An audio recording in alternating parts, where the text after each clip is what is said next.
Now, explain ko lang yung mga security features sa level ng ballots. Meron tayong basically dalawang security features. We have what we call the barcodes. Are we familiar with barcodes? Okay. So basically the barcode is the unique identifier of each ballot. Kung meron tayong 47 million voters, ang COMELEC will be producing 47 million ballots. And each of those ballots would be unique because of the barcode. Practical application of the barcode. Kung sakasakaling nabasa na ng makina itong balota na ito, it's already stored inside the ballot box. Now, this ballot box should be locked, diba? But what if may nakakuha nitong balota na yon from a locked box with all of the watchers present, nakuha pa rin yan.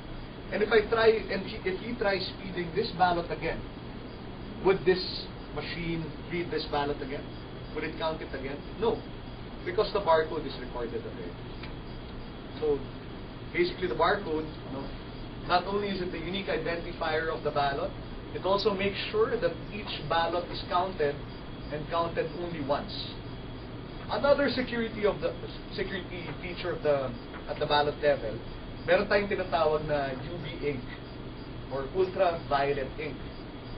Now, yung UV ink, it's not readily visible under the naked eye. Pero ang sistema natin, yung lente niya, hinahanap niya yun. Pag hindi niya mahanap yung UV ink na yun, sasabihin ng machine, okay, this ballot is invalid. This ballot is a duplicate ballot. Practical application naman ng security feature na yun. What if I'm a forger, nakakuha ko ng original ballot. I'm able to duplicate siguro yung exact thickness and exact grade of paper that this machine is expecting. Maaaring makuha ko yung itsura niya. I get the ovals, I get the general look, I even get the barcode. Ang hindi ko magagawa, hindi ko mapapalipat yung UV ink from the original ballot to the new ballot. So in effect, makikita ng makina na this is